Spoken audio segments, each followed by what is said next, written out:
Obaba babesho njalo impi esoxoxweni impi yesondini phakathi komangisi noZulu. Ngibonga nenduna zamakhosi ezikhona, ngibonga nebutho elikhona. Ngoba bengeke lo msebenzi uhlobiseke ngendlela efaneleyo xaphasha uma bengekho umsebenzi wena wona isithunzi esikhulu ngokuba khona kwabo. Ngoba bayinjalo yawamaqhawe kaZulu ayelwa ngalempi. Eminyakeni embalwa ngingacela inkosikazi Oppenheimer, Neki Oppenheimer uShirley egameni le-Brett Hess Foundation ethi ngikhulume ngomlando kaZulu. Ngathi igama lenkulumo yami ngalelo langa injunju nomkhono nomoya onganqobeki usizwe esinqobekileyo, the unconquerable spirit of a conquered nation, telling the Zulu story. Ngikhula lapha kwadla amahlahla esigodlweni, ngakhuliswa indlunkulu ogogo umkaJinizulu nendlunkulu abalumekazi bami ababegane ingonyama uSolomon kaJinizulu wakabo kamama magogo ngizalayo. Ngangithi nami ngimangizwa lezi ndaba ngifise sengathi ngabe ngangikhona, ngibona sengathi ngangikhona nami enhliziyweni yami konje igcwala ukuthi ufana nokuthi ngangikhona ngakhulunywa lezi ndaba ngoba bonke labakhulunywa ngabo igazi labo ligijima emthanjeni yami. Wona amakhosi uqobo, lona ijinja uqobo, inkosi yasondini namaqhawe enkosi ayelwela inkosi. Ngoba ukhokho wami ubabamkhulu uMkhandumba kaMnyamana ozala uMatholo ubaba wayekhona zingamashumi kuJanuwari 1879 enomfowabo uMntumengane kaMnyamana. Uyise kuyena mdidiyeli wempi yenkosi Cetshwayo umnyamana. Ngalolo suku yena wayeholwa impi yayilo eKhambule.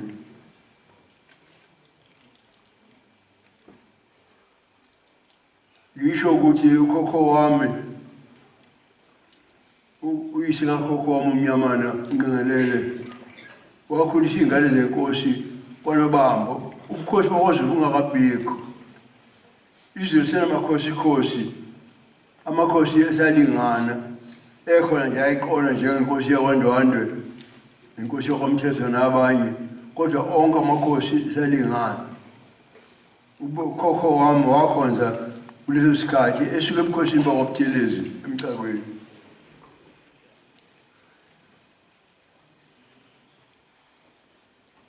Kodwa-ke uqalaphi bakithi uma ekhuluma indaba yeminyaka engamakhulu amabili. Kusho qala ngeLembe ngoba isizwe sakwaZulu siqophe ukuthi siqala ukuba yisizwe ngomnyaka ka-1816 lapha iLembe inkosi uShaka senza ngakhona ahlala khona esihlalweni esenqobile. Owenza imanga ngeminyaka eyi-12 nje kuphela ayibusayo, waphila nje iminyaka emishini, wenza konke lokhu akwenzayo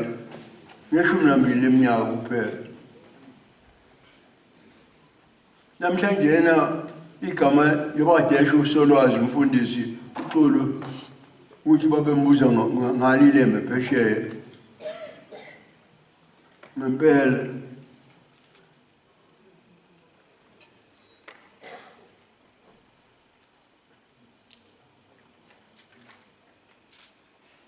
impela ilembe lasenza sayisizwe nomntana omne wabo lo ijindi ela umzabalazo osabekayo ukuvikela izwe lalo. Lezi zizwe seyincane esakuButhelezi sakwaZulu zayehlukaniswe udonga lomakankane emcakweni kuphela nokuliwa kusekudlala nje ngoba bakubekuliwe bakwaButhelezi nabakwaZulu bevama njalo abakwaZulu behlule bezithathe nenkosi bayithumbe ize ilanjwe ngenkomo ezimagoza. Qhamuka ilembe elidlamangembe kophela konke lokho. Asibumba sonke siwuZulu nje ngoba lathi manje sinqobile lase sonke sesiwuZulu lesibiza ngesibongo sayo. Inkosi ilembe usomaqhinga oyisabekayo ngenkathi laphayana eTranskei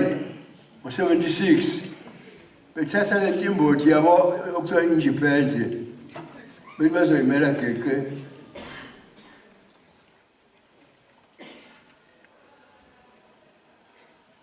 Ujenerali Olusegun Obasanjo owayephethe izwe laseNigeria wathumela amathikithi amathi wangimema ngegama le-institute le-Nigerian Institute for Foreign Affairs uba ngiyokhuluma eNigeria ngalolu suku. Ngesikhathi ngethulwa khona bathi uprofessor wayekade ekhuluma khona Solwazi kwakuprofessor omunye wakhona e-West Africa bathi wayekade ekhuluma itopic yakhe ayikhuluma ngayo bethi uShaka uSomaqhinga, King Shaka the military strategist. Kuningi akwenzayo mabebhala-ke baba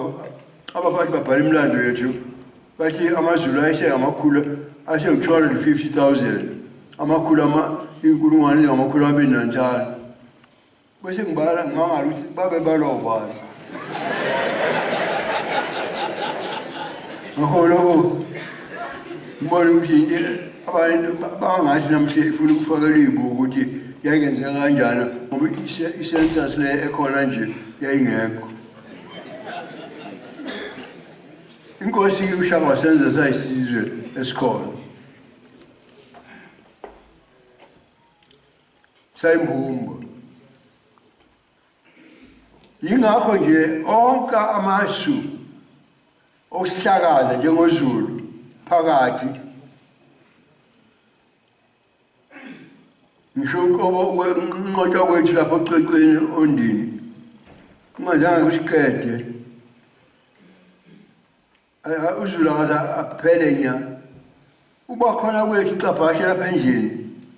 neneni izingane zethu malenze nje kusinika ithemba thina sibadala esizoyihambela emhlabeni. Uma qhamuka ingane zethu engangani neyifundileyo isikhumbuzo ukuthi singobani singakhohlwa ukuthi singobani. Ngakho ngiyathokoza kakhulu ngalo msebenzi wendonsa. Kuyaziwa ukuthi ijindi inkosi yaseOndini Senkosi Cetshwayo ukuthi bayibopha kwathi bayinqobe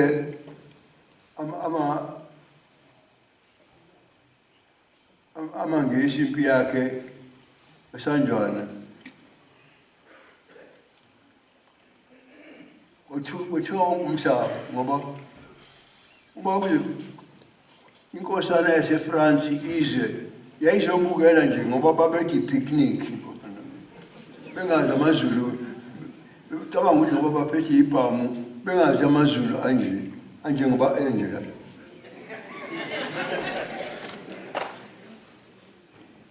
inkosi yathatheka ngaphambi kokuba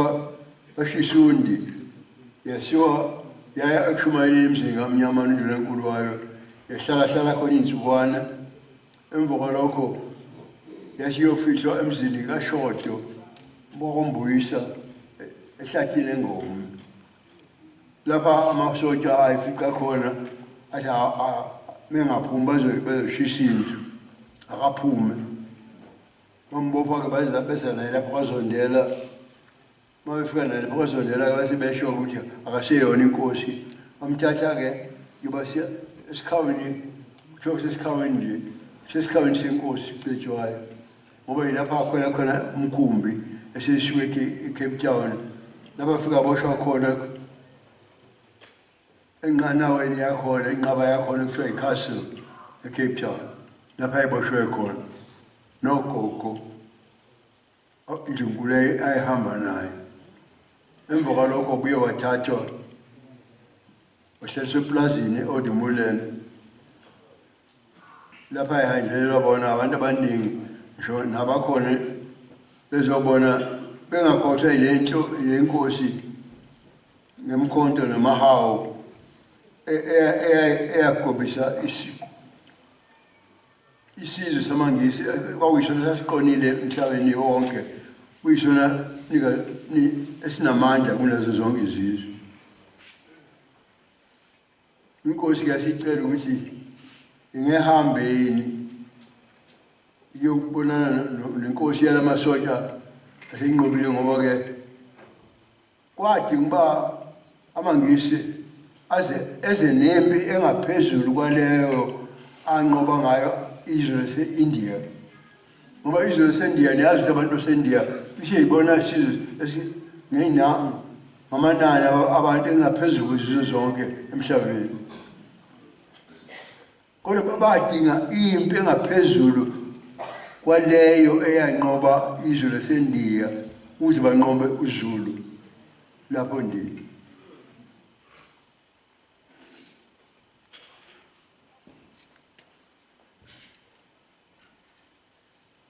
manje ke ngonyama ke jinini yosefuna bakubhekana nenkosi le esula amabuthayo nake angcolisana naye wavunyelwa ukuba wawele ayiphesheya ke wayakhona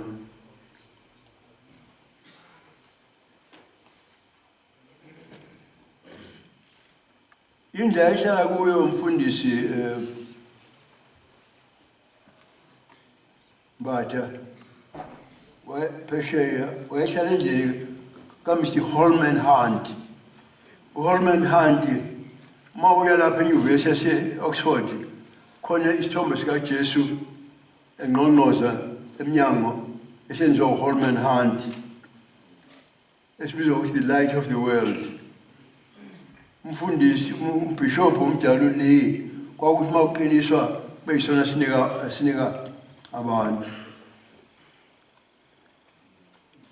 amangisi ke inkosi ayingasangeni kakhulu indabeni ngaleso sikhathi kwase yi-constitutional state ngakho-ke kwase kuthiwa uLord Kimberley owayengumabhalane owayephethe onke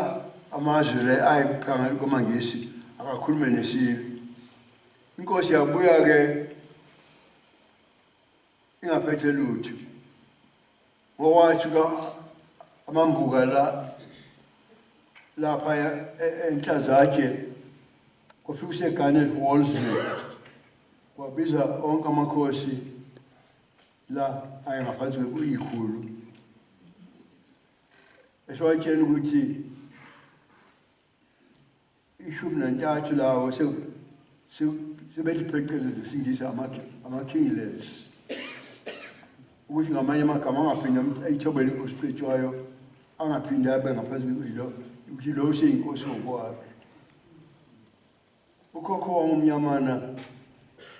wathi olwami uphaphe luwile ma inkosi Cetshwayo engaseyona inkosi ngakho izwe ngoButhelezi ela ilembe lalikungenelele la phakathi lapha kwaZungu inkosi yakwaZungu ingxenye yaphatha kwangena ejele nalokho beqonde khona ba silo sothe lempela ke yadeleka ke impi yoSuthu noMandlakazi umidaleka impi yoSuthu noMandlakazi ke emsebe uSuthu leshilo Mandlakazi umsebe ngangizwa ugogo baxoxa bethi nomntwana umama bethi awu banqotshiswa zinyanga zamathonga lapho impi bethi amasonto akwaZulu asangana amakhanda abonakala esevekuza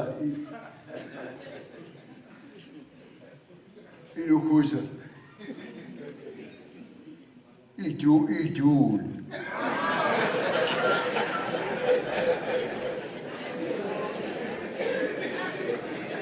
Uthemani inkosi sithathiwe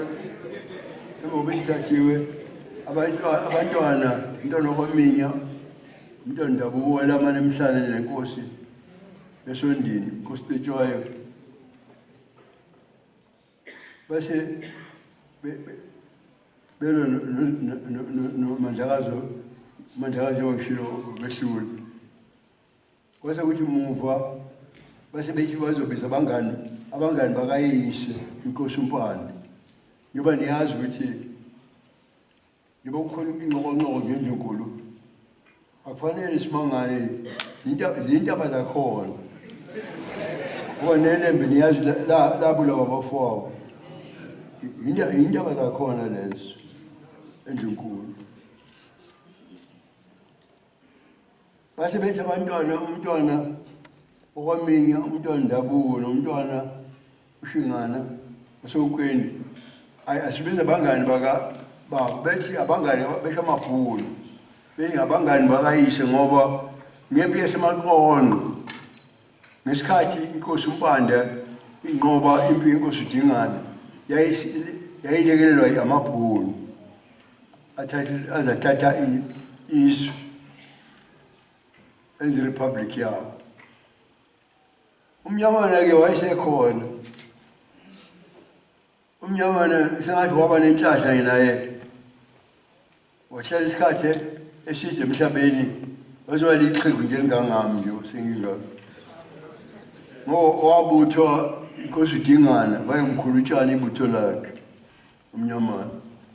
ebuthwe inkosi uDingane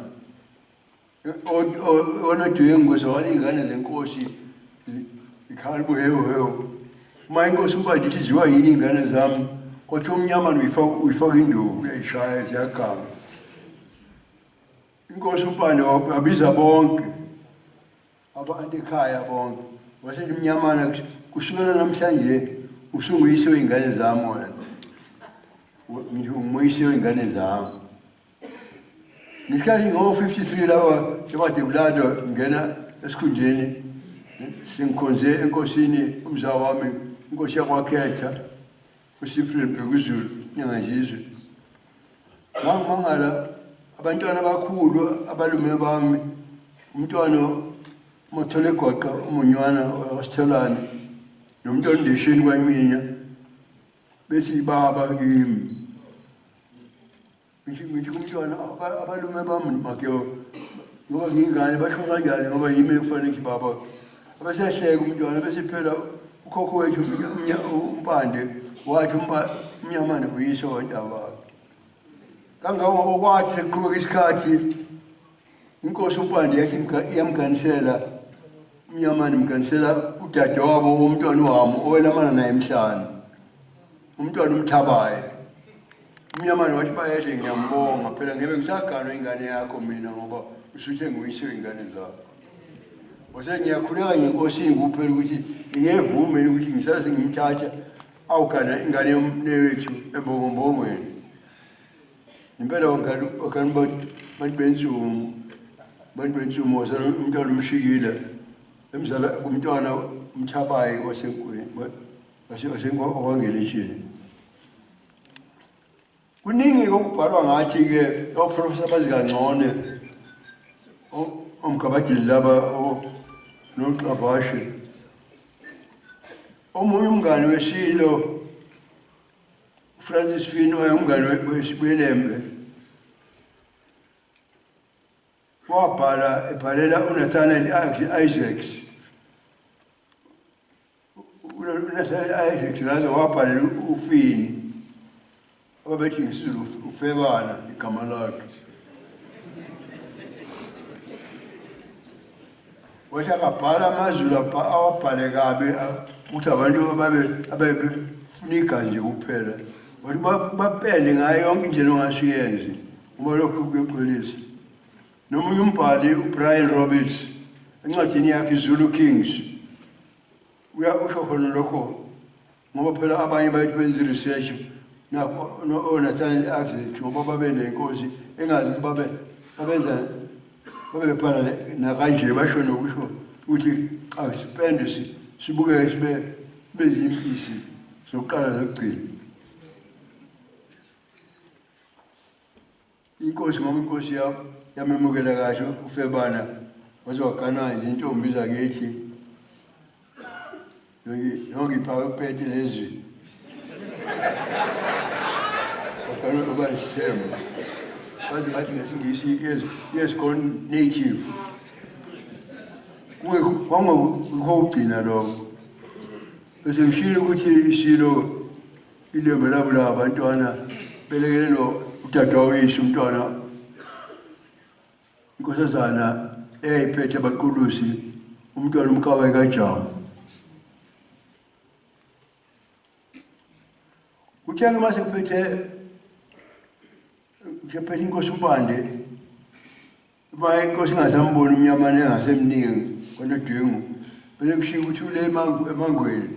lapho inkosi Cetshwayo wayehlala khona sibe nobungane okuthi-ke uma esembeka-ke esengena esikhundeni wasembeka-ke isiba undunankulu wakhe noyesizwe sikaZulu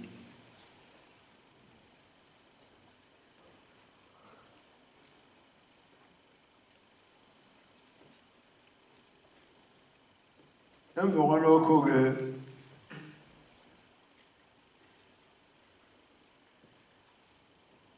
kufanele ngicacise lokhu ngoba bayebetha abanye ngayibeka nami bebekusho lokhu nalaba be-politics okwenzekayo yilokhu nempesi etshaneni lengithe kwakukhona iholo uGeneral Louis Porter ulempi eyale etshaneni wathi uSibhebhu kaMaPeter kuba ehlwempi yakhe wasebaleka eyocasha enyoni lesi sikhathi-ke isikhathi inkosi ihamba yaphesheya inkosi Cetshwayo ithathwa abelungu ngenxa yalokho engikushiloyo ukuthi izintaba zakhona yathi noba bengabakwabo abakwamandlakazi kodwa bathi ukuqhela ayiboni bangaconsela amathe ubukhosi ngakho umfanyana phela kumfana emzele inkosi uJinzulu wayezela amantombazane odwa uManzolwandle umntwana uManzolwandle wakaShazakazi umzale uthiwa uManzolwandle ngakho ngoba wayamzala esesathiwe manje-ke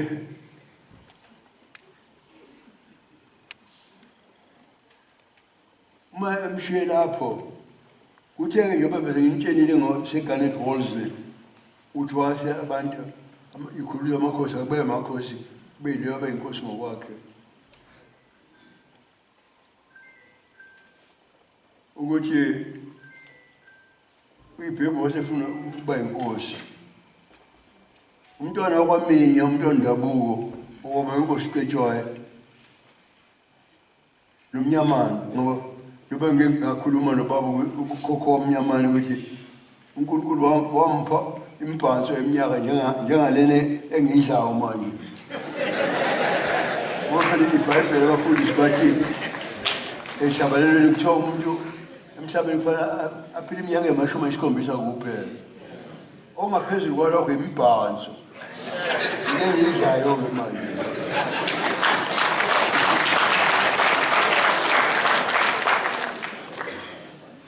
Manje umnyamana ngibuye-ke ngesemabuthweni inkosi Dingane uMgundlovu uba sekwandi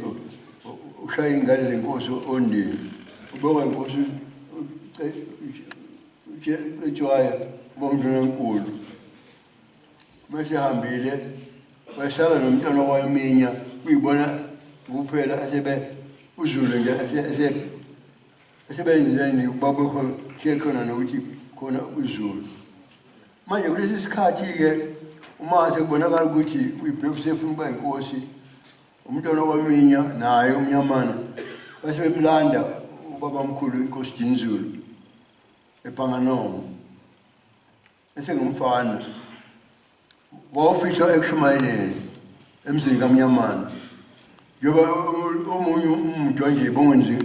intukuza ethukuza ekushumayeleni uDinizulu ngoba wakhulela khona namhla ethombayo wathombela emzini kaMnyamana ophisweni ethombo netshathi obaba bengixoxela ukuthi lelo tshayi phezulu mhlethongayo liyaziwa basakhona ukuthi wayemlapha. Ngakho-ke waphila isikhathi eside wawubheke manje senkosi uDinizulu. Manje-ke njengoba wayibalekile-ke uyiBheki wayenyoni useMelmoth Osborne wayengisiwa elikhulu usembiza inkosi Dinizulu iseyibhungwana akahlanganisa ama20 ilapho kodwa before 20 iphelezelwa bamntwana wakwaminya umntwana ndabuko uyise welemana noyise nomntwana wasonkwini. Uma efika-ke lapha etshela ukuthi uhulumeni kamangisi ethi uyiBheki akabuye ezeKonongoma abuye lapha ayibalekele khona aze KoNongoma. Bathi kuDlotlovu ubabamkhulu Dinizulu bheka futhi selibhunguke athi aveve ukuthi nathi yena ngathi wathi inja enye yakwazi ubaba ethangeni ngoba phela